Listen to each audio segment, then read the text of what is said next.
there, how you doing? It's Chris, your friendly neighborhood internet Sherpa, back again with another one of those tips on how to bring bodies to the door, put cheeks in the seats, and of course, build your list. What we're going to talk about today is what you need to do, the steps you need to follow if you need to make me a manager on your Facebook page. Conversely, if you need to make someone else a manager on your Facebook page, it's kind of the same thing.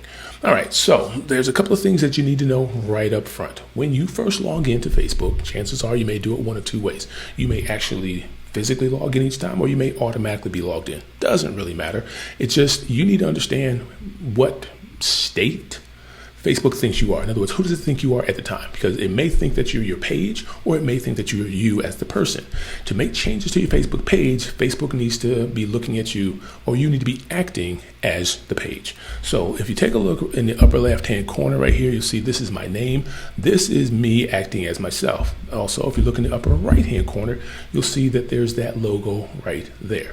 Now, that's not what I want in order to make a change. If I click, and here's the other one. If I click this is your home page, or your personal profile page. Again, not where you want to be. So to get to where you need to be, what you need to do is go to the upper right-hand corner, click the image, and then click the link or the image that goes to the page that you want to manage. In this case, for me, it's C2 Local. So I'll go ahead and click that, and then a couple of things will happen. First off, you'll notice that the logo in the upper right-hand corner has changed. So I'm acting as myself, acting as the page. And if you look over here on the left-hand side, it now says C2 Local up here. So that's who Facebook thinks I am right now. And that's what I want. Now that you're here where you want to go, you'll notice that I now have this blue professional dashboard button. I could click that, or over here in the dashboard, in the sidebar, there's a link at the very top that says professional dashboard. Same wording, same effect, click either one of them, doesn't matter.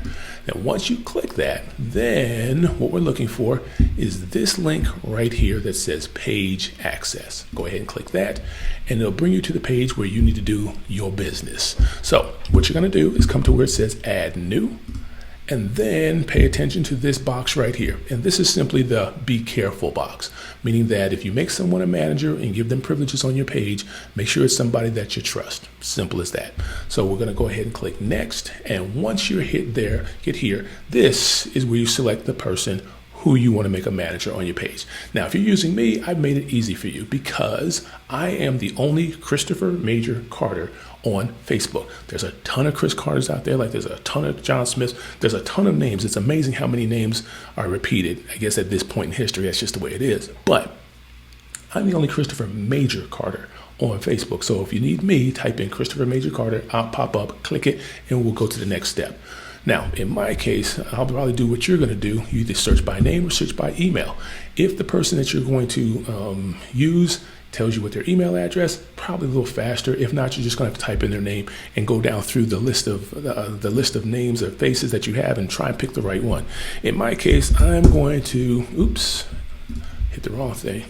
In my case, I'm going to type in this name right here. And one of the nice things it does is if there's somebody with that name in your profile, it tends to populate them to the top, which makes it a little bit easier. So in my case, I'm going ahead and go click, talking too fast, East Coast thing, Kim Carter. Now, this button right here, really important. And the thing that's most important about this one is this one line right here. If you click this, then the person that has these permissions has the ability to remove anyone from the page, including you. They also have the ability to delete the page. So be careful who you do that with. Now, I would say for me, please don't give me those permissions, because if something goes sideways, if something has an oops, I'd like to be on the it couldn't have been him line, because stuff happens. Okay, so I don't need that permission. Just go ahead and hit give access. And then from there, Facebook just needs to make sure that it's you. So in that case, just type in your password. In my case, I'll go ahead and hit that. And from there, it's going to send that person an invitation, which is going to expire in 30 days. And that's how they accept the invitation. Because you can't just make someone a manager. You have to invite someone to be a manager, and they have to accept it. Okay? So that's the process. Not that hard. And as long as you know where to go on this convoluted thing that is now Facebook. All right. So if you have any questions with that, you try to do that and something looks slightly different on your setup than mine, hook me up, info@c2local.io, and I will set up a Google Meet and we'll walk through this and get you where you need to be. Okay? So that's it for now. If you got any questions, hit me up. Until then, talk to you later. Bye-bye.